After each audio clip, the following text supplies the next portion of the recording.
à toutes et à tous et bienvenue dans ce nouvel épisode de Des livres comme des gourmandises, la mini web-série de la médiathèque Albertine Sarrazin dans laquelle chaque semaine je vous propose de découvrir 3 nouveautés de la médiathèque pour le mois en cours. Donc nous allons démarrer ce nouvel épisode tout de suite.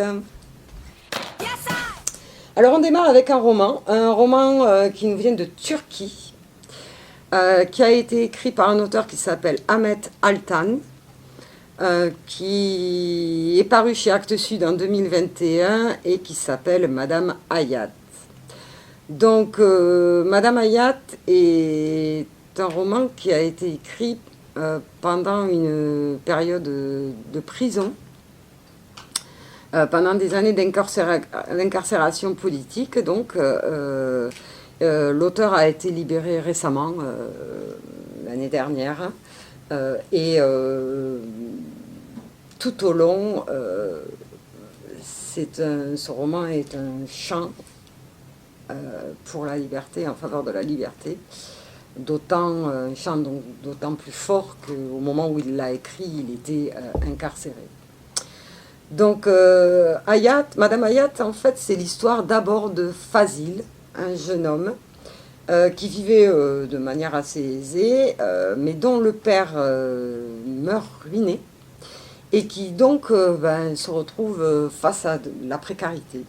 Donc déjà, il doit trouver un logement dans un quartier populaire, et pour financer ses études, il cherche des petits boulots, et notamment il travaille comme figurant dans des émissions de télé.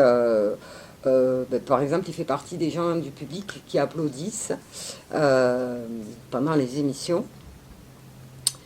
Et en fait, il va essayer de trouver sa voie face à une société turque qui devient de plus en plus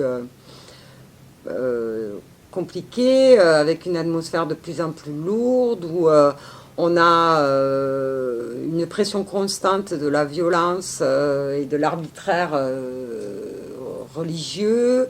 Bien sûr, on sait, un pays dirigé par un homme aussi, donc à tendance, que l'on puisse dire, autoritaire. Et donc, voilà, c'est une vie un peu compliquée. Il cherche sa voie à mi-chemin entre son amour pour la littérature et son amour pour 2 femmes très différentes. La première, c'est Sila, c'est une jeune étudiante comme lui, très très belle et très brillante, une étudiante très brillante et déterminée à aller chercher la liberté à l'étranger, parce qu'elle pense que voilà, dans ce pays, rien ne sera possible. Et à l'inverse, Madame Hayat, qui est une femme d'âge mûr, très très sensuelle, très belle aussi, mais sur qui toutes les imperfections de toutes les tracas générés par la lourdeur de la société turque, tout ça semble glisser sur elle, ne semble pas avoir de prise. Quelqu'un qui a décidé qu'elle serait bien quoi qu'il arrive. Donc voilà, elle a une espèce elle a fait un choix différent. Voilà. Et Fazil, au milieu, entre des déchirements, des réflexions sur la meilleure manière de rester libre. Est-ce qu'il faut rester et se forger une carapace, ou est-ce qu'il vaut mieux partir et voilà, et voler vers une autre vie, tout laisser et reconstruire. Donc c'est un beau roman, un roman très très bien écrit, une très très belle langue, dont il faut souligner la traduction, le traducteur qui a fait un très très beau travail sur la langue. Un roman très précis et très très doux, voilà, que je vous recommande. Le deuxième ouvrage que je vous présente est un ouvrage gourmand, mais qui vous fera voyager. Ça s'appelle Bienvenue en Thaïlande. C'est paru aux éditions Mango en 2017. C'est écrit par Julie Schwab. Et en fait, c'est pas un ouvrage touristique sur la Thaïlande, mais plutôt sur la cuisine thaïlandaise. Donc si vous êtes amateur de cuisine un petit peu orientale exotique. Donc vous allez vous régaler avec toutes ces belles recettes, très souvent joliment illustrées. Voilà. Hein, donc les nouilles sautées au curry jaune, les boules de riz à la noix de coco, la salade de papaye verte, le riz frit aux légumes et au bœuf. Alors, on voyage en même temps dans la cuisine thaïlandaise parce qu'elles sont classées par région. Donc, comme ça, vous pouvez voyager le nord, le nord-est, le centre, le sud, avec donc, voilà, Bangkok, l'île de James Bangkok, Phim Can, etc. Et donc, à chaque fois, vous avez les recettes typiques locales de cette région. Voilà. Alors, parfois, les ingrédients ne sont pas toujours faciles à trouver.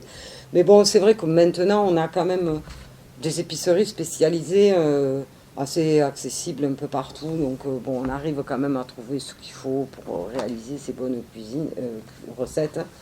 Après, il n'y a plus qu'à se mettre au boulot et puis ensuite déguster. Voilà. Le dernier ouvrage que je vous présente aujourd'hui, c'est un ouvrage local qui parle de l'Occitanie, notre région. Ça s'appelle Occitanie Miroir du Monde. C'est paru aux éditions Plume de Carotte en 2019 et c'est réalisé par Jean-Marc Sor. Donc en fait, ce livre vous propose un vrai voyage. L'auteur s'est amusé à repérer des sites remarquables dans chaque département qui constitue l'Occitanie. Donc c'est classé par département. Et qui s'est amusé à aller comparer ces sites remarquables avec des sites remarquables du monde entier. Donc on va avoir voilà, des comparaisons assez folles. Et il y a très peu de textes, c'est beaucoup de photos avec les légendes. Et voilà, c'est une belle promenade en Occitanie. Donc, donner quelques exemples. Par exemple, dans l'Hérault, le vallon des Ruffes, c'est au lac du Salagou. Et donc, ici, on a le lac du Salagou. Et il s'est amusé à les comparer avec l'île Maurice.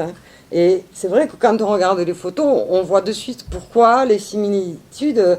Donc c'est vrai que bon, bah, y a la couleur de la terre, il y a ce vert derrière. Enfin bon, voilà, c'est assez surprenant.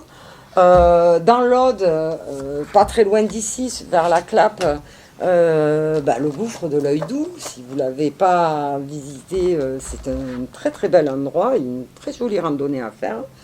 Et ce gouffre de l'Œil Doux, on trouve un petit peu son frère hein, dans le Yucatan. Donc effectivement, il y a vraiment des similitudes. Et en terminer, parce que bon, évidemment, je ne pouvais pas faire l'impasse sur les Pyrénées-Orientales. La côte Vermeille, donc toute la région, la côte qui longe Collioure, en fait, c'est assez similaire au cric de Sicile. Voilà, donc bon, après, je vous dis pas que c'est la même chose, etc. Chaque coin a son charme, mais on trouve des paysages assez similaires. C'est un joli voyage, et puis c'est surprenant à chaque page quand vous voyez la comparaison proposée, on est surpris, puis on se dit « Ah, mais oui, c'est vrai !» Voilà. Donc, un joli livre pour voyager après les vacances, voilà, puisqu'on ne peut plus partir, on peut encore voyager avec des livres. Donc, je vous souhaite une belle semaine, et puis je vous propose de me retrouver la semaine prochaine. Au revoir.